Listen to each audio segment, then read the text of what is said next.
बात को लेकर यह कि डोनाल्ड ट्रंप, अमेरिका के राष्ट्रपति डोनाल्ड ट्रंप, जिस तरीके से भारत के ऊपर उन्होंने 25% का टैरिफ लगाया है और साथ ही साथ ये धमकी भी दी है कि अगर रूस के साथ भारत हथियार खरीदेगा या तेल खरीदेगा तो फिर पेनाल्टी भी लगेगी।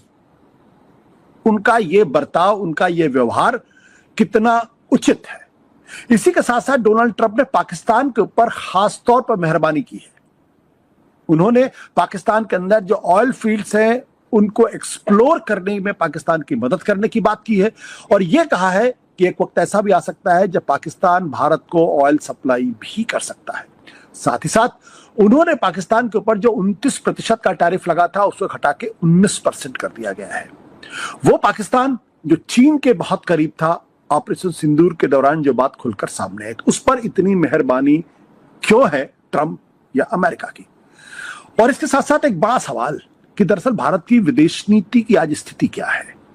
क्या भारत की विदेश नीति ऐसी हो गई है कि अमेरिका और चीन दोनों से उसको एम्बैरेसमेंट झेलना पड़ रहा है और दोनों ही कहीं ना कहीं पाकिस्तान को लेकर मेहरबान है?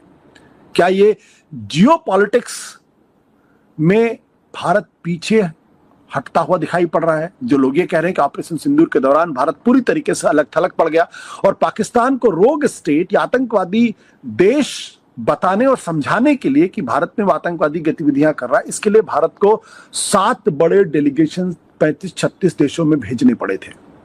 लेकिन फिर भी पाकिस्तान के साथ चीन भी बिजनेस करना चाहता है, रूस भी बिजनेस करना चाहता है और अमेरिका भी मेहरबानी कर रहा है। ऐसे में भारत की विदेश नीति पर जो सवाल खड़े हैं, पाकिस्तान के साथ उनका उन्होंने जो टैरिफ घटाया है, साफ है कि पाकिस्तान के साथ उनका समझौता हो गया, जो हमारे साथ अभी नहीं। ट्रंप ने जब एक ट्रूथ सोशल पर ये पोस्ट, तो तब तक उन्होंने ये ऐलान नहीं किया था कि व्यापार संधि मुझे लगता है कुछ घंटों बाद हुई है, कुछ समय बाद। जहां तक बात यह है कि हम एक समय आ सकता है जब पाकिस्तान भी भारत को तेल बेचे, मैं समझता हूं वो तो एक नॉन सीरियस सा कमेंट था।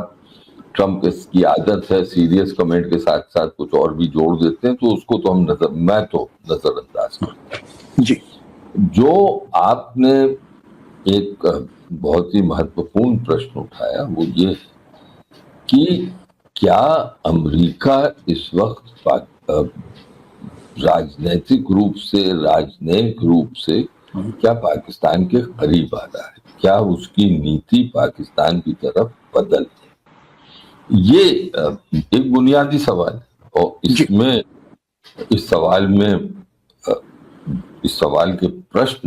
सवाल का जो एक जवाब है, हमें हमारे राजनयिकों को खोजना और उनको ये समझना है कि इस वक्त अमेरिका का रवैया, ट्रंप का रवैया पाकिस्तान की तरफ क्या है, इसके राजनीतिक पहलू क्या हैं, इसके व्यापारिक पहलू तो हमें पता ही चल गए, इसके जो राजनयिक पहलू वो क्या है, इसमें क्या कुछ डिफेंस एस्पेक्ट्स हैं, इन सब को हम अब बारी बारी सब पर बात कर सकते हैं अगर आप चाहें।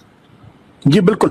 सबसे पहले तो ये जो पाकिस्तान से नजदीकी का कारण आप क्या समझते हैं? जबकि मैसेज ये है कि चीन पाकिस्तान के बहुत करीब है और चीन ने एक तरीके से पाकिस्तान के लिए प्रॉक्सी वॉर भारत के खिलाफ लड़ा ऑपरेशन सिंदूर के दौरान। देखिए, चीन और पाकिस्तान के रिश्ते कोई नए तो हैं नहीं, ये तो 1960 के दशक तक जाते हैं और इसी दौरान अमेरिका के संबंध पाकिस्तान के साथ घनिष्ठ थे। शी जिनपिंग का चीन के राष्ट्रपति का स्वागत किया था, साबरमती पे स्वागत हुआ था, तब भी मैंने एक लेख में ये लिखा था कि पर्सनल केमिस्ट्री अंतरराष्ट्रीय संबंधों में बहुत निम्न रोल, बहुत कम रोल अदा करती। क्यों मैं ये कह, देखिए, व्यक्तिगत दोस्ती एक, लेकिन एक राजनेता की जवाबदेही किसको होती? उसकी जवाबदेही तो अपनी जनता को होती। सबसे ज्यादा महत्वपूर्ण उसके लिए है कि अपनी जनता का हित, अपने देश का हित। जब तक उसके देश का हित और किसी और देश का हित साथ साथ चलते हैं, तो फिर अगर उन दो देशों के नेताओं में गर्मजोशी हो तो अच्छा है। जी। लेकिन यहां जब उन्हीं देशों के हितों में टकराव होता है तो दोस्ती उस टकराव को थोड़ा बहुत प्रभाव डाल सकती है, लेकिन उससे ज्यादा नहीं। हम ये भूल जाते हैं।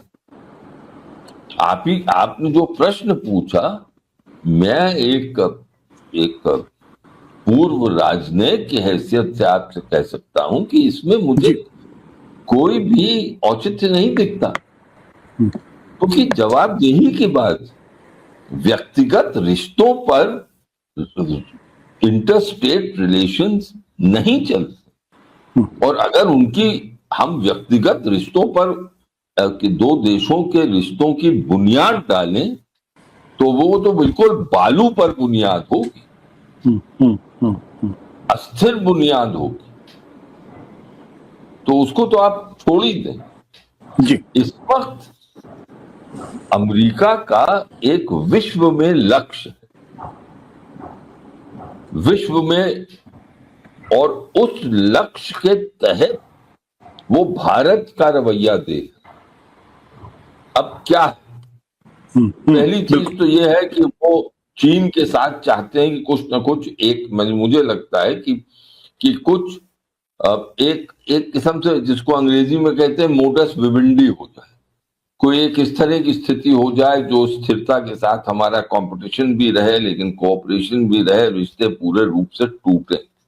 पहला, हाँ, वो ये नहीं कभी कबूल करेंगे कि चीन को खुली छूट दे दी जाए कि वो क्या जो करना चाहे करे। दूसरा, उस ट्रंप का जो प्रहार भारत के और रूस के संबंधों पर हुआ है, उसका कारण मेरी समझ में है कि ट्रंप ने अपने पद संभालने के पहले ही नहीं, चुनाव प्रचार के दौरान यह ऐलान किया था कि जैसे ही वो आएंगे वो रूस और यूक्रेन के बीच में जो युद्ध है वो समाप्त कर देंगे, सीज फायर हो जाए। 6 महीने से ज्यादा हो गए। तो अब जो है ट्रंप जो है ज्यादा फ्रस्ट्रेट हो रहे हैं और वो इसीलिए बात कर रहे हैं कि अब मैं ज्यादा एक नकल कसूंगा और ज्यादा सैंक्शंस लगाऊंगा। तो मैं ये देख रहा हूं कि अब वो फिर वो बात कर रहे हैं जो कि बाइडेन करते, कि जो भी देश रूस की आर्थिक मदद कर रहा है, जैसे भारत कर रहा है, उस पर हम अब एक किस्म से एक अपना आक्रोश दिखा रहे हैं। जी। मेरी समझ से तो ये लेकिन भारत के प्रति जो उनका रवैया है उसको आप कैसे देख रहे हैं?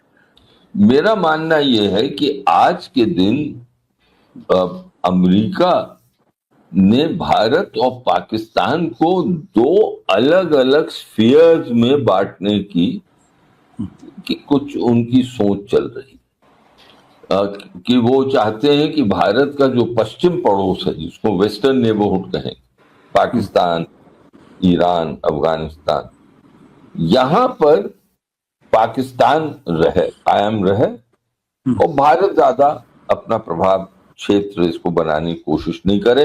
अमेरिका ने साफ कर दिया कि भारत को उनको इस क्षेत्र में जरूरत नहीं।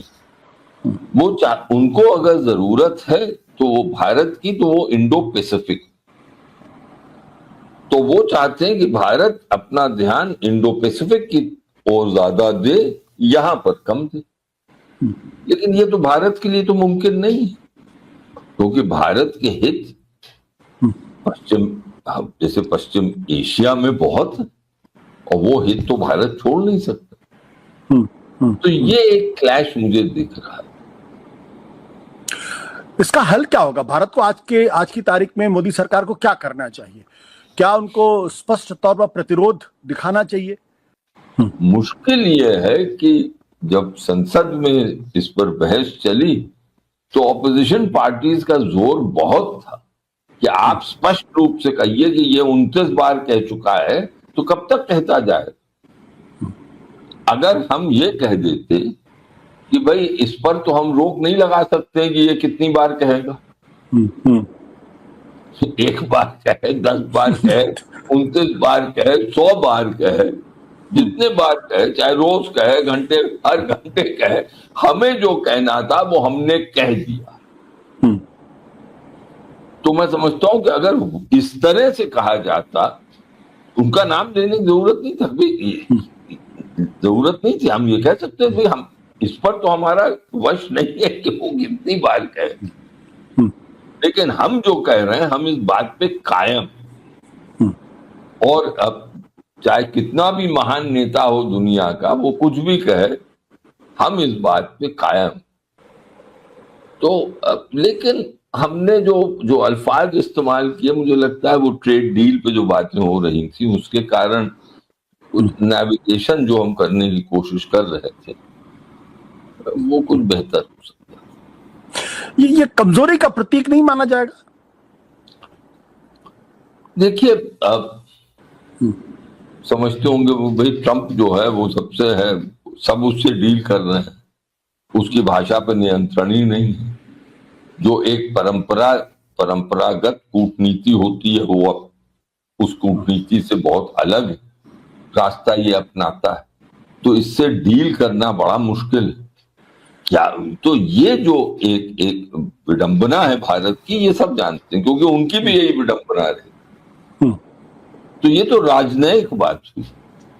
राजनैतिक बात जो है तो जनता के अखाड़े में राजनीति पे होती है, उसमें दूसरा सवाल आता है कि भारत की जनता अगर बार बार यही सुनती है कि मैंने मध्यस्थता की, मैंने की, मेरे वजह से ये हुआ, इसलिए मैं जो हूं वो ही हूं और कोई कुछ नहीं है, तो तब उसको गुस्सा चढ़ने लगता है। तो it is not a question, अगर आप इजाजत दें मुझे अंग्रेजी की 2 लाइन कहने का, it is not a question of diplomatic management, it becomes a question of domestic political management,